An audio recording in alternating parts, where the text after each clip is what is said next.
एक ओल्ड कहावत है कि सुबह उठ के सबसे पहले एक जिंदा फ्रॉग खाना चाहिए। बेशक ये सुनने में थोड़ा अजीब लगे, लेकिन इसका मीनिंग बहुत डीप है। यानी कि अपने मोस्ट चैलेंजिंग टास्क के लिए हर रोज रेडी रहे। अपने हर दिन को इस तरह ऑर्गेनाइज करना सीखे कि आप मुश्किल से मुश्किल टास्क भी एफिशिएंट और इफेक्टिव तरीके से पूरा कर पाए। और यही इस बुक का गोल है। ये बुक आपको सिखाती है कि अपने मोस्ट इंपॉर्टेंट और लीस्ट इंपॉर्टेंट के बीच बैलेंस कैसे क्रिएट किया जाए। सक्सेसफुल बनने का बस यही सीक्रेट है कि जो करना है उसे आज और अभी करो। इस बुक में 21 स्ट्रेटजीज है जिन पर चलकर आप सक्सेसफुल बन सकते हैं, ऐसा ऑथर का मानना है। ऐसी बहुत सी स्टडीज की गई जिनसे पता चला है सक्सेसफुल लोगों की इमीडिएट एक्शन लेने की आदत ही उन्हें सक्सेस दिलाती है। बहुत सारे लोग ऐसे भी मीटिंग्स पे मीटिंग्स करते हैं, ब्रिलियंट प्लान्स बनाते हैं, फिर भी उनका टैक्स पूरा नहीं हो पाता है। इसलिए अगर आपको प्रोडक्टिव बनना है तो आपको प्रोडक्टिव बनने की हैबिट भी डालनी होगी। काम को डिले न करने की आदत, प्रायोरिटीज सेट करना और अपने मोस्ट इंपॉर्टेंट टास्क टैकल करने के लिए आपको एक्सपर्टीज की जरूरत है। जब आप मल्टीपल टाइम ये चीज करेंगे तो ये ऑटोमेटिक ही आपकी हैबिट बन जाएगी। जब आप कोई इंपॉर्टेंट टास्क कंप्लीट करते हैं तो आपकी बॉडी में एंडोर्फिन रिलीज होता है जो आपके अंदर काम का नशा पैदा करता है। अब भला इससे बेटर क्या होगा कि आपके अंदर एक एडिक्शन पैदा हो जाए जो आपको अपने अनफिनिश्ड टास्क पूरा करने पर मजबूर कर दे। फिर ये आपके लिए एक ईजी हैबिट बन जाएगी। और सबसे बड़ी बात, सक्सेस के ये जो 3D है वो है डिसीजन, काम को करने का। दूसरा है डिसिप्लिन, जिससे काम को अंजाम दिया जा सके। डिटर्मिनेशन, कि जब तक काम पूरा ना हो जाए उसे छोड़ देना नहीं है। और फाइनली, अगर आपको सच में एक सक्सेसफुल इंसान बनना है तो खुद को ऐसे ही विजुअलाइज करें। जब आप टाल मटोल की आदत से छुटकारा पा लेंगे और अपने टास्क जल्दी जल्दी पूरा करने की हैबिट बना लेंगे तो समझ जाओ कि अब आप सक्सेस की रोड पर भागने लगे हो। सेट द टेबल एक शेर शिकार करने से पहले क्या कदम उठाता है? जी हां, आपने सही अनुमान लगाया। वह सबसे पहले अपना शिकार चुनता है। इसी तरह आपको भी अपना लक्ष्य पहले से स्पष्ट होना चाहिए और फिर बिना रुके काम शुरू कर देना चाहिए। लक्ष्य की स्पष्टता ही नहीं, इसे कैसे करना है इस बात की भी स्पष्टता होनी चाहिए। अगर आपको कम समय में अपनी उत्पादकता बढ़ानी है तो हम आपको 7 महत्वपूर्ण कदम बताते हैं। पहला कदम, तय कर लो कि तुम्हें क्या चाहिए। जरा सोचो, शेर के लिए इससे बुरा क्या होगा कि वह गलत शिकार के पीछे भागे। दूसरा कदम, जो करने का सोचा है उसे लिख लो। अपने लक्ष्य को कागज पर लिखने से आप प्रेरित होते हो और आपको उसे स्पष्ट रूप से और पूरी तरह से पूरा करने की ऊर्जा मिलती है। तीसरा कदम, एक समय सीमा तय कर लो। शेर अपना शिकार करने में सफल कैसे हो जाता है? क्योंकि वह इसमें देरी नहीं करता, वह अपने शिकार को तुरंत पकड़ लेता है। चौथा कदम है, एक सूची बनाओ कि अपना लक्ष्य प्राप्त करने के लिए तुम्हें कौन कौन से कदम उठाने होंगे। पांचवां कदम है, इस सूची को व्यवस्थित करो ताकि यह सिर्फ एक सूची न रहकर एक योजना बन जाए। प्राथमिकता और क्रम के हिसाब से इसे व्यवस्थित करो, और यह इसलिए जरूरी है ताकि तुम्हारा काम छोटे छोटे कार्यों में बंट सके जिन्हें आसानी से पूरा किया जा सके। छठा कदम है, जो भी एक्शन लेना है अभी तुरंत लो। कल का इंतजार मत करो, जो करना है अभी इसी समय करो। सातवां कदम है, हर रोज ऐसा कुछ करो जो तुम्हें अपने लक्ष्य की ओर ले जाता है। फिर चाहे तुम किसी नई भाषा के कुछ शब्द सीखो या रोज कुछ नया पढ़ो। सबसे महत्वपूर्ण यह है कि अगर तुमने शुरू किया है तो फिर रुकना नहीं है। आपकी प्रगति चाहे छोटी हो, पर यदि वह हो रही है तो वह सही दिशा में है। Plan every day in advance. अच्छा, किसी को एलिफेंट को खाने का सबसे इजी तरीका क्या है? जाहिर है इसको छोटे छोटे पीस में काट के। सेम यही चीज गोल्स के साथ भी है। ये टाल मटोल से बचने का एक बड़ा एफिशिएंट तरीका है, क्योंकि जब आपका गोल छोटे छोटे टास्क में डिवाइड हो जाता है तो इन्हें पूरा करना ज्यादा इजी रहता है। और इसके साथ ही आपको एक बढ़िया प्लान बनाकर चलना होगा। कोई भी ऐसा वैसा प्लान नहीं चलेगा। अब यहां पर हम आपको 6P फार्मूला बताते हैं जो सारी कंफ्यूजन दूर कर देगा। ये कुछ ऐसे है, proper prior planning prevents poor performance. अपने नेक्स्ट डे के टास्क लिख ले, इससे आपकी प्रोडक्टिविटी 25% बढ़ जाती है। आपकी लिस्ट सब लेवल्ड होनी चाहिए, मंथली, वीकली और डेली के हिसाब से। इस लिस्ट में से आइटम ट्रांसफर करके आप अपना मोस्ट प्रोडक्टिव डे क्रिएट कर सकते हैं। अगर आपको कोई प्रोजेक्ट पूरा करना है तो फर्स्ट स्टेप ये लो कि वो सारे स्टेप्स लिख लो जो आपको अपना गोल अचीव करने में चाहिए। और जब आप इन स्टेप्स पर काम करो तो जो हो गए हैं उन्हें टिक ऑफ कर दो, जिससे आपको फील हो कि टास्क पर आपका पूरा कंट्रोल है। हर चीज के लिए 80-20 का रूल अप्लाई करें। इमेजिन करो कि आपको कुछ इंपॉर्टेंट ईमेल्स पढ़ने हैं और ग्रोसरीज की शॉपिंग के लिए सुपरमार्केट भी जाना है, तो आप क्या पहले करेंगे? जाहिर सी बात है, ईमेल्स पढ़ना ज्यादा इंपॉर्टेंट और वैल्यूएबल है। और यही 80-20 रूल है। जो भी आप करते हैं उसका 80% टास्क, 20% वैल्यू रखता है। इसीलिए हमेशा इंपॉर्टेंट टास्क से स्टार्ट करें, जिनकी वैल्यू बाकी सारे टास्क के मुकाबले कहीं ज्यादा है। अक्सर लोगों की आदत होती है कि वे इंपॉर्टेंट टास्क टालते रहते हैं और फालतू के कामों में बिजी रहते हैं, और इसीलिए कई बार उन्हें लगता है कि वो बिजी है, कुछ काम कर रहे हैं, जबकि असल में उस काम की रियल वैल्यू कुछ नहीं होती है। इसलिए याद रखो कि हमेशा इंपॉर्टेंट टास्क पहले करो। खुद को मोटिवेट करने के लिए इमेजिन करो कि आप उन्हें फिनिश कर रहे हैं। Consider the consequences. सक्सेसफुल लोग अपने डिसीजंस में टाइम फैक्टर को काफी इंपॉर्टेंट देते हैं। आफ्टर ऑल, एक ऐसी कंपनी जो 20 सालों तक अपनी सक्सेस मेंटेन कर सके, उस कंपनी से कहीं बेटर है जो आज की डेट में प्रॉफिट कमा रही है लेकिन नेक्स्ट 5 सालों में गायब हो जाएगी। एक क्रूशियल टास्क के automatically long term potential consequence हो सकते हैं अगर कुछ शॉर्ट टर्म सेक्रीफाइस किए जाए। तो क्या आप ये डील करने को तैयार हैं? आपको हमेशा ऐसे टास्क से स्टार्टिंग करनी चाहिए जिसके लार्जेस्ट पोटेंशियल पॉजिटिव या नेगेटिव कॉन्सिक्वेंस हो।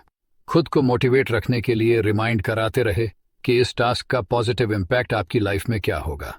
खुद को अपने माइंड के हाथों फूल ना बनने दे कि आपके पास टाइम नहीं है, क्योंकि जैसा कि फोर्स्ड एफिशिएंसी का लॉ है, उसके हिसाब से आपके पास इंपॉर्टेंट काम करने के लिए हमेशा टाइम है। ये स्टडीज से प्रूव हुआ है कि अगर आप लास्ट मिनट में जल्दी जल्दी काम समेटते हैं तो बेशक आप इसे फिनिश कर लेंगे, लेकिन ये भी पक्का है कि इसमें मिस्टेक भी बहुत होंगी जो आप रीडू नहीं कर पाएंगे। इससे तो बेटर है कि पहले से ही अपना सारा काम ऑर्गेनाइज, ताकि फिर डीले के लिए टाइम बच सके। क्रिएटिव प्रोक्रास्टिनेशन की प्रैक्टिस करें।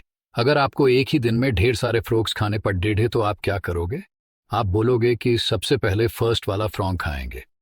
यही डिफरेंस है सक्सेसफुल लोगों और फेलियर्स के बीच में। हर कोई टाल मटोल करता है। किस बात पर टाल मटोल करनी है आप वो चूज करें। ना बोलना भी एक आर्ट है और आपको ये सीखना ही होगा। हर वो चीज जो आपके काम की नहीं है, जो आपको अपने गोल की तरफ नहीं ले जाती, उसे ना बोल दे। अपनी लाइफ से टाइम कंज्यूमिंग एक्टिविटीज को कट डाउन कर दे, जैसे कि टेलीविजन देखने के बजाय कोई काम की बुक पर है। Use the ABCD method continually. क्या आपके पास खाने को ढेर सारे फ्रॉग्स हैं? ABCD मेथड, जैसा कि नाम से ही पता चलता है, A आपका सबसे इंपॉर्टेंट फ्रॉग है, B वो टास्क है जो आपको करना चाहिए, लेकिन अगर आप नहीं भी करते हैं तो लाइफ में ज्यादा फर्क नहीं पड़ रहेगा। दूसरे वर्ड्स में, ये आपके लिए मस्ट नहीं है। ऐसा टास्क है जिसे करना ठीक रहेगा, लेकिन इसे ना करना आपकी लाइफ को बिल्कुल भी अफेक्ट नहीं करने वाला। D एक ऐसा टास्क है जो आप किसी दूसरे को असाइन कर सकते हैं। E वो टास्क है जो आप अबॉलिश कर सकते हैं और ये आपकी लाइफ में कोई इम्पैक्ट नहीं डालेगा। आपको काफी स्ट्रिक्टनेस दिखानी पड़ेगी जिससे कि आप अपना टास्क इमीडिएटली स्टार्ट कर दे और जब तक पूरा ना हो तब तक ना रुके। कि रिजल्ट एरियाज पर फोकस करे। जब कोई लायन किसी हिरन का शिकार करता है तो वो तुरंत उसे किल नहीं करता, बल्कि अपने काम को सिंपलर और इजी टास्क में डिवाइड कर लेता है। जैसे एग्जाम्पल के लिए, लायन पहले उसके पैरों को घायल करके उसे जमीन पर गिरा देगा, फिर उसकी नेक पर अपने टीथ गाड़ देगा। इसी तरह से आपको भी हर जॉब को 5 या 7 की रिजल्ट एरियाज में बांट ले। आपको अपने की रिजल्ट एरिया को पिन पॉइंट करना है। यही आपके जॉब का मोस्ट इंपॉर्टेंट आउटपुट है। जैसे कि किसी सेल्स पर्सन के लिए न्यू अकाउंट्स बनाना। अपने की रिजल्ट एरिया को मास्टर करना ही सक्सेसफुल आउटपुट की गारंटी है। स्टार्ट करने से पहले थोरोली प्लान कर ले, जैसे आप किसी मील को प्रिपेयर करने से पहले सारी चीजें अरेंज करके रख लेते हैं ताकि टाइम और एफोर्ट बच सके। यही सेम चीज वर्किंग के साथ भी है। अपने काम की स्टार्टिंग से पहले हर चीज अरेंज कर ले, यहां तक कि कुछ देर के लिए हर चीज फ्लोर पर रख के अपनी डेस्क क्लीन करो। आपका वर्क प्लेस एंजॉयबल होना चाहिए। इसे जितना हो सके उतना कंफर्टेबल बनाएं ताकि जब आप स्टार्ट करें कोई भी चीज आपको रोक ना सके। टास्क फिनिशिंग में बॉडी लैंग्वेज का भी अपना रोल है। हमेशा स्ट्रेट बैठे, फ्लोर पर पैर फ्लैट रखे, आपकी बैक चेयर से दूर फॉरवर्ड होनी चाहिए। बेशक अभी आप तैयार नहीं है, फिर भी स्टार्ट हो जाओ। अपना 80% जॉब पूरा करो, फिर करेक्शन बाद में कर लेना। अपने माइंड में फियर को आने ही ना दो। Take it 1 oil barrel at a time. एक पुरानी कहावत है, a journey on 1000 leagues begins with a single step. काम को टालने से बचने के लिए उसे आप छोटे छोटे स्टेप्स में डिवाइड कर दे, यकीन मानो गारंटी के साथ आपको सक्सेस मिलेगी। कुल मिलाकर सक्सेस को ऐसे समराइज कर सकते हैं। 1. Taking the first step. 2. Taking one step at A time. अपनी की स्किल अपग्रेड करे। अगर आप सक्सेस चाहते हैं तो लर्निंग करना कभी ना छोड़ दे, कुछ ना कुछ हमेशा लर्न करते रहे, क्योंकि आप अगर टाइम के साथ बेटर नहीं होंगे तो जाहिर है कि आप आगे प्रोग्रेस ही नहीं कर रहे। जो भी आपके वीक पॉइंट्स हैं इन्हें दूर करे और खुद को बेटर से बेटर बनाने की कोशिश करे, और लर्निंग तो कभी ना छोड़ दे। जिस टास्क में आप अच्छे हैं उसे आज ही स्टार्ट कर दें, इससे बढ़िया मोटिवेशन और कुछ नहीं है। अगर आप प्रॉपर एफर्ट और टाइम लगाए तो दुनिया में हर चीज सीखी जा सकती है। 3 की स्टेप्स है जिन्हें फॉलो करके आप अपने फील्ड के मास्टर बन सकते हैं। फर्स्ट, जो भी आपकी फील्ड है उसके बारे में एटलीस्ट 60 मिनट डेली पढ़ें। उसके बाद उससे रिलेटेड जितने भी कोर्स या सेमिनार्स अवेलेबल है अटेंड करो, ताकि आप उस फील्ड में और भी बेटर हो जाओ। और फाइनली, अपनी कार में ट्रेवल करते हुए एजुकेशनल ऑडियो प्रोग्राम सुने, जिससे आप ट्रैफिक जाम में भी कुछ ना कुछ लर्न कर सके। Leverage your special talent. किसी सेलर या फार्मर की तरह हर किसी को अपना बेस्ट स्किल पता होता है और वो उसे ट्रेनिंग और नॉलेज से नरिश करता रहता है। अपनी यूनिक वैल्यूज को जानो और फिर उन्हें नरिश करो। जिस चीज के लिए आपको सबसे ज्यादा कॉम्प्लीमेंट्स, शुरुआत हमेशा उसी से करो जो आपको करने में एंजॉयबल लगते हैं। और सबसे इंपॉर्टेंट बात, जिस टास्क का आपकी लाइफ पर मोस्ट पॉजिटिव इम्पैक्ट पड़ता है। अपने की कॉन्स्ट्रेंट्स आइडेंटिफाई कर लो। हर किसी का एक लिमिटिंग फैक्टर होता है जो उसे अपने गोल तक पहुंचने से रोकता है। जैसे कोई लायन किसी शिकार के पीछे पड़ी चाहो, इसलिए पहले अपनी लिमिटिंग फैक्टर कंसीडर करके उसे दूर करो। जैसे एक लायन पूरी तरह अपने शिकार पर नजर गड़ाए रखता है, आप भी अपने लिमिटिंग फैक्टर से छुटकारा पाने के लिए अपनी सारी मेंटल एबिलिटी लगा दो। आपके लिमिटिंग फैक्टर्स 80% तो इंटरनल होते हैं, जैसे कि क्वालिटीज और एबिलिटीज, और 20% एक्सटर्नल होते हैं, जैसे कि आपके कॉम्पिटिटर्स। इसलिए ध्यान से अपने राइट चॉक पॉइंट आइडेंटिफाई कर लो। कहीं ऐसा ना हो कि आप किसी गलत चीज को अपना लिमिटिंग फैक्टर समझकर उसे करेक्ट करने के चक्कर में टाइम और मनी वेस्ट करे। खुद पर प्रेशर बनाए किसी मोटिवेशन का वेट करना जो कभी मिलने वाली नहीं है, ठीक ऐसा ही है जैसे किसी बस का वेट करना जो कभी आएगी ही नहीं। लीडर बनना है तो खुद पर ही प्रेशर डालना सीखो। आपकी सेल्फ एस्टीम आपकी रेपुटेशन है। देर तक काम करने की हैबिट बनाओ, खुद को ग्रो करने का चांस दो। इमेजिन करो कि कल ही आप ये टाउन छोड़े डीएच कर जा रहे हो, तो ऐसा क्या है जो आपको जाने से पहले फिनिश करना है। अपनी पर्सनल पावर मैक्सिमाइज करें। मशीन को फ्यूल चाहिए काम करने के लिए, ऐसे ही आपको खाना, पानी और रेस्ट चाहिए। काम के खत्म होते होते प्रोडक्टिविटी खत्म होने लगती है। लॉन्ग आवर्स तक काम करने का मतलब है कि आप ज्यादा टाइम में थोड़ा ही अकम्प्लिश कर पाएंगे। पूरे दिन में मोस्ट प्रोडक्टिव आवर्स चूज कर लो, और अगर आप कुछ प्रोडक्टिव नहीं कर रहे हैं, सारी रात जागना बेकार है। प्रोडक्टिव लाइफस्टाइल के लिए रात में जल्दी सो जाओ और रेगुलर वेकेशन लेते रहो। हेल्दी खाओ और अपने डेली रूटीन में फिटनेस सेशन के लिए भी जगह रखो। ये बढ़ा सिंपल और इजी लगेगा, लेकिन यही चीज है जो आपके और आपकी लाइफ गोल्स के बीच है। खुद को एक्शन लेने के लिए मोटिवेट करो। खुद के बारे में पॉजिटिव सोचे, बोले, जो कुछ आपके साथ होता है उसका पॉजिटिव मीनिंग निकाले। ऑन पेटिमिस्ट बनो। किसी भी एक्सटर्नल सर्कमस्टेंस को अपना इनर मूड अफेक्ट ना करने दे। आई फील टेरिफिक और आई कैन डू इट जैसे सेंटेंस रिपीट करते रहो जब तक कि आपको इस बात का पूरा यकीन ना हो जाए। ऑप्टिमिस्ट बनना सीखा जा सकता है, जो कि आपकी लाइफ के हर एस्पेक्ट को अफेक्ट करेगा। इसके लिए आपको हर सिचुएशन में अच्छाई देखो, हर फेलियर में कोई लेसन देखो और हर परेशानी का सॉल्यूशन देखो। ऑप्टिमिस्ट लोग हमेशा अपने गोल के बारे में सोचते और बातें करते हैं। उन्हें माइंड में यही चलता है कि अब नेक्स्ट स्टेप क्या होगा और उन्हें अपना गोल अचीव करने के लिए अब क्या करना चाहिए। Get out one of the technological time sinks. डबलधारी तलवार की तरह टेक्नोलॉजी आपकी दोस्त भी है और दुश्मन भी। वर्ल्ड के जितने भी ग्रेट बिजनेसमैन हैं, वे सब अपने दिन भर के टाइम में से कुछ वक्त सोशल मीडिया और इंटरनेट से दूर रहते हैं, लेकिन कुछ लोग ऐसे भी होते हैं जो हर टाइम इंटरनेट पे लगे होते हैं। अपनी लाइफ को कंट्रोल करना आपके हाथ में है। खुद को वर्चुअल लाइफ में डूबने ना दें। लाइफ में लर्निंग भी जरूरी है, और सबसे पहले तो आप करंट मोमेंट को एंजॉय करना सीखें, बाकी सब उसके बाद। अनइम्पॉर्टेंट टास्क दूसरों को करने दें।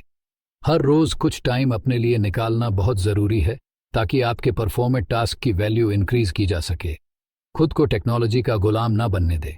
कोई आपसे अभी कम्युनिकेट करना चाहता है तो इसका मतलब ये नहीं कि आप उसे अपना टाइम वेस्ट करने दें। मीन्स ऑन एफ कम्युनिकेशन के मास्टर बने, स्लेव नहीं। टेक्नोलॉजी हमारी लाइफ को बेटर और ईजियर बनाने के लिए है, हमें 24/7 बिजी और रेस्टलेस बनाने के लिए नहीं। ये चीज़ माइंड में रखिए। अगर इम्पोर्टेंट है तो कोई ना कोई आपको इन्फॉर्म कर ही देगा, और अगर नहीं तो इसके पीछे अपना टाइम वेस्ट ना करें। Slice and dice did task एक बड़ा टास्क है और आपको पता नहीं कि शुरू कैसे करें। सलामी मेथड। अपने बड्ढे से टास्क को सलामी की तरह छोटे छोटे पीसेस में बांट लो, फिर एक एक करके हर पीस पर अपना पूरा एफर्ट डाल दो। जैसे जैसे आप हर पीस को फिनिश करते रहेंगे, आप अपने टास्क को उतनी ही जल्दी फिनिश करना चाहेंगे। बिग टैक्स कंप्लीट करने का एक और मेथड है जिसे स्विस चीज मेथड। जैसे आप चीज में पंच मारकर एक होल करते हैं, वैसे ही अपने टास्क पर भी एक जोर का पंच मारे। ये आपको पता चल जाएगा कि टास्क को टैकल करने के लिए क्या करना चाहिए, क्योंकि इसमें एंड्रोफिन्स रिलीज होती है। इसलिए टास्क फिनिश करना आपको एक तरह से हाई वाली फीलिंग दे सकता है। Create large chunk of time dogs. कैसे जल्दी से अपना खाना फिनिश कर लेते हैं, क्योंकि पहले वे खाने के लार्ज चंक्स काटते हैं और फिर उसे चबाने में और निगलने में टाइम लगाते हैं। अपने टाइम का बढ़िया यूज करने के लिए सबसे पहले एफिशिएंटली आप अपना पूरे दिन का शेड्यूल बना ले और दिन का एक स्पेसिफिक टाइम पूरी तरह से सिर्फ अपने बड़े टास्क के ऊपर फोकस करें। ध्यान रहे कि आपको चलते जाना है, एक भी मिनट वेस्ट नहीं करना है। जब आप सुबह में काम पे जाएं, उसी टाइम दिन भर की प्रिपरेशन कर ले। रोज के टाइम से थोड़ा पहले उठो, घर की थोड़ी ड्यूटीज दूसरों को भी दो। अपनी लाइफस्टाइल ऐसी रखो जो एक सक्सेसफुल इंसान की होती है। Develop a sense of urgency. एक सक्सेसफुल एथलीट दिन रात हार्ड वर्क करता है, जैसे किसी चैंपियनशिप में जाना हो। वो एक दिन भी रेस्ट नहीं करता है। खुद भी एक प्रो एथलीट मानकर चलो। अपने अंदर वो सेंस ऑफ अर्जेंसी क्रिएट करो। अपने माइंड को ज्यादा से ज्यादा स्टेट ऑफ फ्लो में जाने के लिए ट्रेन करें। इसके लिए सबसे बढ़िया तरीका है कि आप एक सेंस ऑफ अर्जेंसी डेवलप करें, यानी एक तरह से अपने लिए इमेजिनरी डेडलाइन सेट कर ले। एक बार जब आप टास्क स्टार्ट कर देंगे तो आप खुद ब खुद आगे बढ़ते जाएंगे, और इस तरह सेम चीज करने में आपको कम एफर्ट फील होगा। किसी भी तरह की इंटरप्शन से बचे, खुद को बार बार रिमाइंड कराते रहे कि आपको काम करना है। Single handle Avery task. एक लायन तब तक रेस्ट नहीं करता जब तक कि वो अपना शिकार कर ना ले। अपना टास्क बीच में छोड़ देना और फिर से उसे स्टार्ट करना, ये सब बस टाइम वेस्ट है और कुछ नहीं। एक बार जब टास्क पे लग जाओ तो रुको मत जब तक कि वो 100% पूरा ना हो जाए। खुद को डिसिप्लिन करे ताकि आप जॉब कंप्लीट होने तक नॉन स्टॉप काम करते रहे। तो दोस्तों, ईट दैट फ्रॉग से हमने सीखा कि अपनी सबसे जरूरी और मुश्किल कामों को पहले पूरा करना सफलता की दिशा में सबसे बड़ा कदम है। अगर आप हर दिन अपने मेंढक को सबसे पहले खा लेते हैं, यानी अपने प्राथमिक काम पर फोकस करते हैं, तो आपका समय और ऊर्जा दोनों सही दिशा में लगेंगे। याद रखें, योजना बनाना, प्राथमिकताएं तय करना और डेडिकेशन के साथ काम करना ही आपको बेहतर और प्रभावी बना सकता है। अगर आपको यह समरी पसंद आई हो तो वीडियो को लाइक और चैनल को सब्सक्राइब करना न भूलें। हम ऐसे ही प्रेरणादायक और ज्ञानवर्धक समरी आपके लिए लाते रहेंगे। धन्यवाद, और अगली समरी में फिर मिलते हैं।